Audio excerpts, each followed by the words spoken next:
Hey, Swati, come on in. Hi Akshay, how are you doing? I'm good. How are you? Come.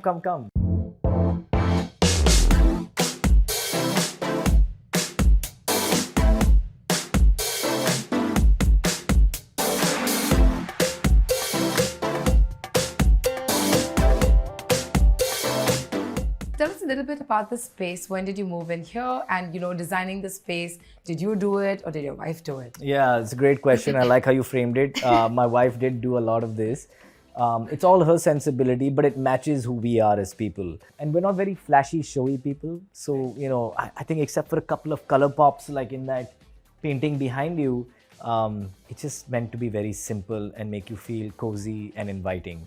And we moved in here 3 years ago, right before the pandemic. So before we talk a little bit about your move to Bombay, can you tell us what your days were like in the US? I mean, I was born in the US. I was raised in the US. I didn't move here till 2008. And my life in the US was education, was learning. I did a lot of acting. I studied theater at Johns Hopkins. I studied economics. I lived in New York on my friends' couches and used to go to acting schools in the evening. I did a bunch of plays. Which is why when I first moved back to Bombay, I went to Prithvi and did stage for a while before films. So what was Akshay like as a kid? Awkward, which he still probably is. You don't seem awkward at all. I don't? Okay, well, that's just me trying to pretend to be cool, but actually I'm quite awkward.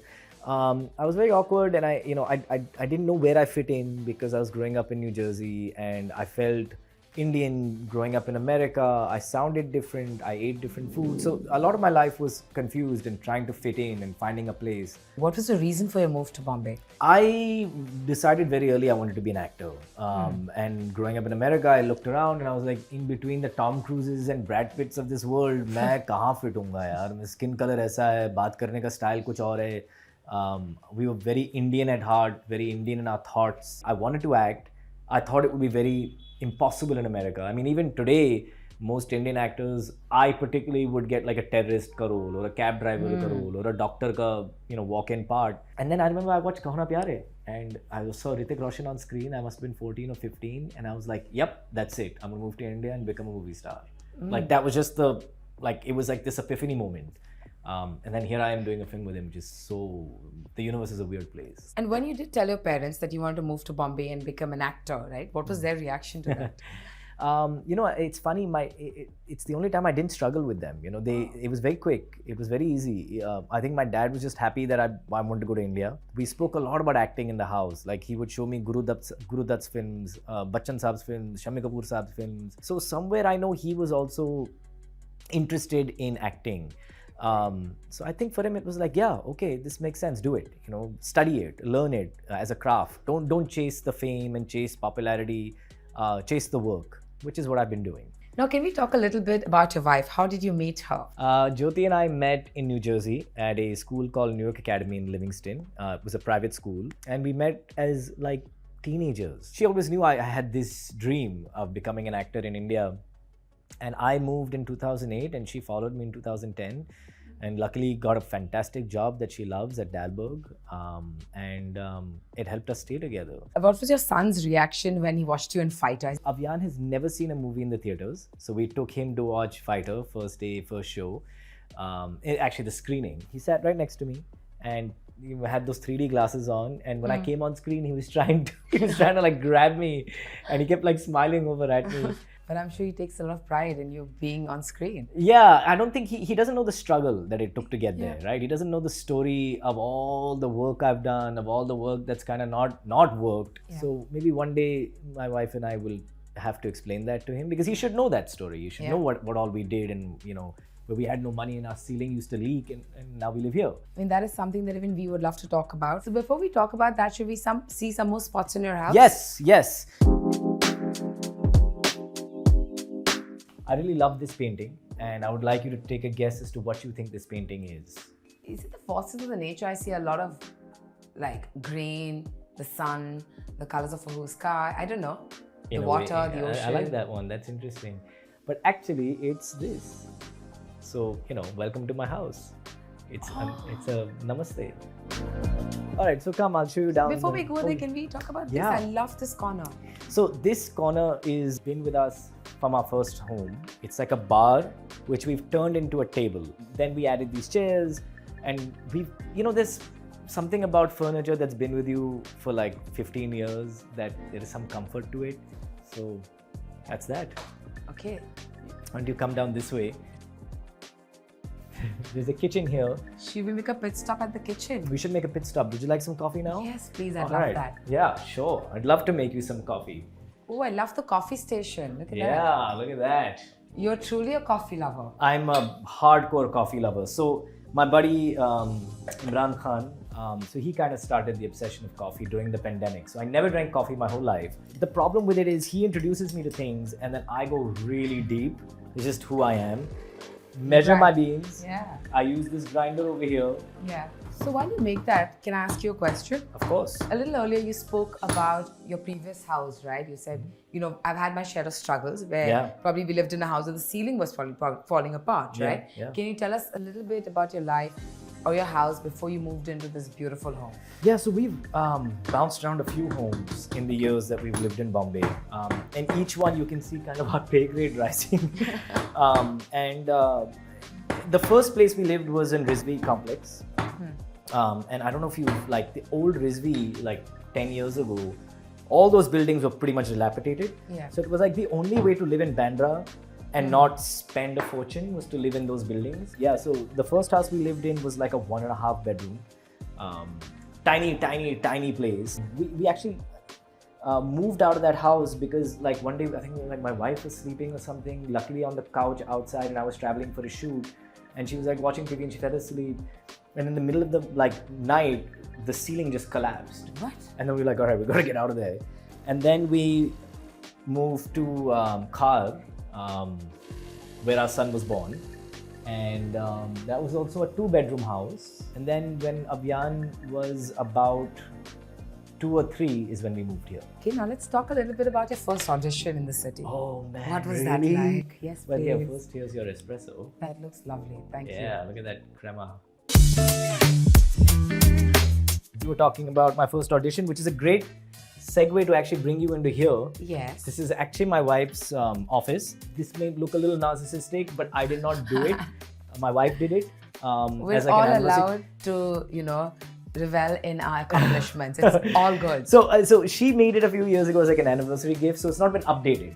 Okay. So it's all like awards and posters of all the work How I've ever nice. done. Yeah. As you can see, there's no fighter. I think there's this one little, from the first day of shoot, a fighter. Oh. But there's not much else around here. So tell us about your first audition. Would you like to sit somewhere here? You can. So it was Ketan Mehta. He was making a film called Beju Bawra, and I heard about it because I was sitting at Novotel and someone said something. And in those days, so when you're young, you do stupid things, right? So in those days, I got his phone number from somebody and I called him and I said, hi, I'm this kid and here are my pictures. I had a portfolio that I used to carry. So I said, sir, I'll get this delivered to you. And I went over and I gave it to him, and then he called me to read for the part, and I did. And the film never got made. And after that, I don't know. I think I might have done like 1,000 auditions in Bombay so far. I've done 1,000 auditions, and I've done. I think IMDb has 47 credits to my name. So you do the math of how many times I've been rejected. But after the 100th rejection, you kind of get to a place of, I gotta go in there, act as well as I can in that brief audition. Auditions are a very weird process. I mean, you don't know a lot about the script, you don't know a lot about the character, you haven't had time to study the words, but you got to go in there and sell. So I think the best way to do it is to go in and then never think about it. Just assume you didn't get the part. So once I started doing that, the game changed for me. A large part of an actor's ability to survive is the ability to digest rejection, because there's so much rejection. You have to look back to the last 14 years, and if I asked you, what was the most probably challenging part of this journey, what would that be? When you worked your heart and soul into something and nobody watched it, that hurts. And okay, critically even it's been celebrated because, everyone's talking about it and industry-wise, but the audience doesn't know it even exists. And that's happened to me so many times that, oh my God, wow. I think it happened to Kala Kandi, it happened to Gurgaon, it happened to Lal Rang, it happened to Pizza, it happened to a show I did called High, it happened to a show I did called Flesh, which I think were all great roles, were all great parts. And if you Google any of these, the reviews are killer. Yeah. But nobody watched it. You started with a lot of cameos, if I'm not mistaken, right? So when you did start doing these smaller parts and films, did you ever kind of get worried saying that, if I kind of stick to doing these cameos, I'm not too sure if I'll get slaughtered, or were you like, maybe these cameos are like my segue into the industry? Yeah, I saw it like that, Swati, and I think again, like you put it so nicely. I think a lot of people missed that point, that this was my segue in. I was fearless at that time. I had nothing to lose. Yeah. I was already, you can't be lower than rock bottom, right? Like we had hit the floor. We had no money. I had no career. I was on the highway to nowhere. All I knew was how to act. I'm not good at networking. I'm not good at selling myself. I'm not good at content creation and Instagram following. Like, ye mere bas ki baat nahi hai, but I know how to act, and I've been trained. I've been doing this my whole life. It's the trade I know. And then I met so many inspiring people in the journey, like Pankaj Tripathi in Gurgaon and Sanjay Mishra in a film that never released of mine, who kept saying this to me, that it's a cliched thing, but it's true. There are no small parts. There are only small actors. Yes. Don't get caught up in the size of the role. Just go say a dialogue for camera, man. Yeah. There's a big thing in doing that. Akshay, there's always this talk about when people come into the industry, and if they don't know too many people here, it's a little tougher. When you came here, of course, we all have now recently learned that Vivek Oberoi is your first cousin. Did that kind of somewhere help you to get into the industry because you knew people, or help you get in? No. No, we didn't really grow up together much. So it was, he has his own sort of circle, and that was never the case, and I think everyone sort of knows that, right? Yeah. And I think, as you rightly said, people have learned it now because it wasn't ever a thing in my career. But I think now that my work is getting more popular, people want to know more things about you, so suddenly that has come up, and I've seen it surface now, and I'm like, 14 saal baad, ab puch rahe ho? Look, it's not like I have any hard feelings towards it, because it's like, you know how great it is to sit here and know that I did everything on my own. Absolutely. That no one helped. That like I didn't know anyone when I showed up here. Like I consider myself an outsider. Whether the world wants to or not, that doesn't matter to me, because that internal confidence when I sleep at night, that I know everything I've achieved is just me. No one can ever take that away from me. No one's ever going to take that away. Yeah. Before we talk some more, should we see? Yeah, let's do another. Yes, please. Yeah, getting senti about my career and not showing enough of the house. Come on into my son's room, which is a room that I wish I had as a kid, man.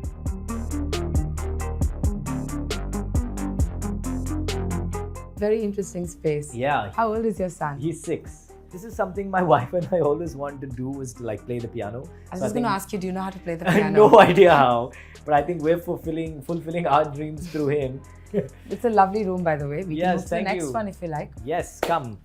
So this is Jyoti and my room.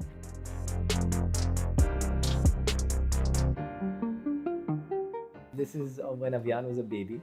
All these pictures of him. How cute. Yeah.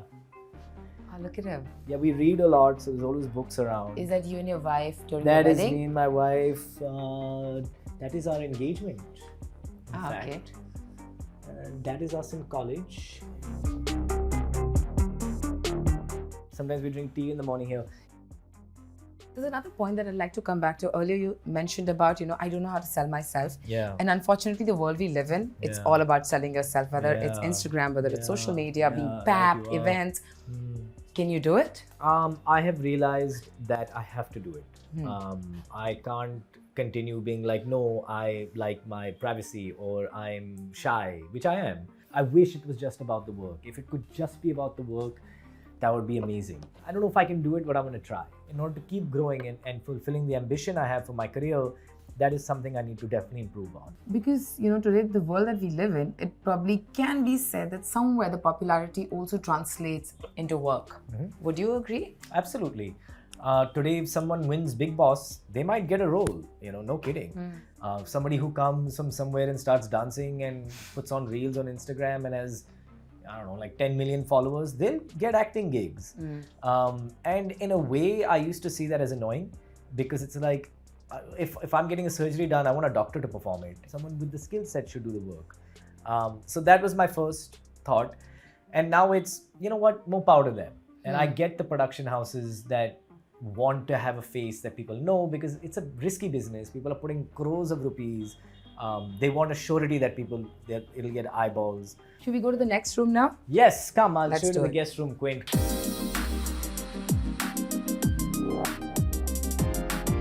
Come on in. So it's very simple and basic. Usually my in-laws come and stay here Right. for months on end when they come from New Jersey. Now let's talk about Siddharth Anand. Oh Okay? yeah, I'll talk Yes. about him all day. I love that man. Yeah. You had done a show with him called Flesh. Yes. Right? Yes. From there, is that how you got Fighter? Yeah, exactly how I got Fighter. So Flesh was a show I did with Swara Bhaskar. I played the antagonist in that show. I played a transgender flesh trade owner. The show wrapped up and Mamta, his wife, called me and said, I'll come back to you with something in life. Don't worry. And that's half the industry says that, no one actually does it. But like literally a year later, she called me to the office and said, come read the script of Fighter, and there's this character named Bash, we'd like you to do it. Most people in our industry are ready to typecast their own actors that they work with. Yeah. Like, nahi, ye to sirf villain hai, ye to sirf hero hai. But in 2 projects and a mega project like Fighter, they've given me diametrically opposite parts. Tell us one thing that you learned from these actors while working on Fighter. I learned from AK sir, and I've said it earlier, is this newcomer energy that he has. He's been in the business, 40 years, I think? To show up on set with that same energy as a newcomer has, to make the director happy.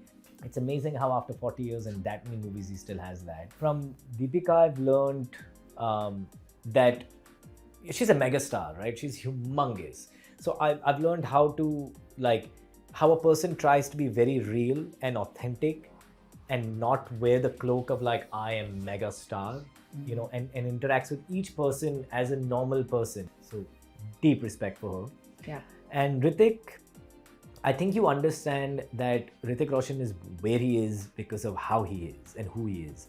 He works harder than anyone I've ever met. Like, he's a Greek god and the greatest dancer next to Michael Jackson. But before the dance in Sher Khul Gaye, he's practicing the dance moves 40, 50 times up and down the stage. He still pushes that envelope, and how. Should we head back to the living room? Come on, let's go sit in the living room.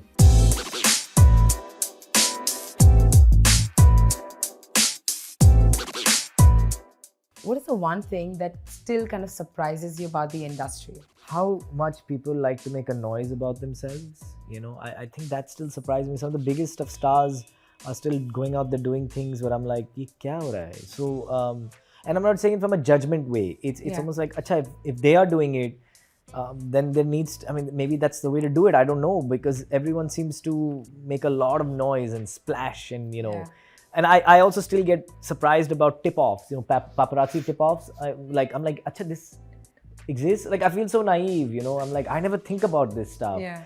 Or you read an article and you know ki ye bold-faced lie hai. But they have to, because it's perception and it's marketing and it's media. And for me, we lie so much for a living, all of us. Everyone who's in this business, you're lying for a living. That I can't lie in real life. Like, I am who I am, and it surprises me that not everyone thinks that way. Actually, what do you think of friendships in this industry? I'm sure you make quite a few friends along the way. I'm one of those people who have I make deep connections with people. I don't make a lot of friends, but whatever friends I have, we have like deep years of friendship. So Imran Khan and I have been friends for 22 years. Wow, so you knew him before you moved to the city as well? Yes. Because I used to come to Bombay every summer, and we met in an acting school in 2001 called Kishore Namit Kapoor Acting Lab. And we didn't take anything from that except our friendship. Thank you so much for talking to us, having us over at your place. And here's really hoping that you continue to stay true to yourself and do many such successful films. Thank you, Akshay. Thank you, Swati. It was great to have you in my home, and please come anytime. Thank you so much. Thank you.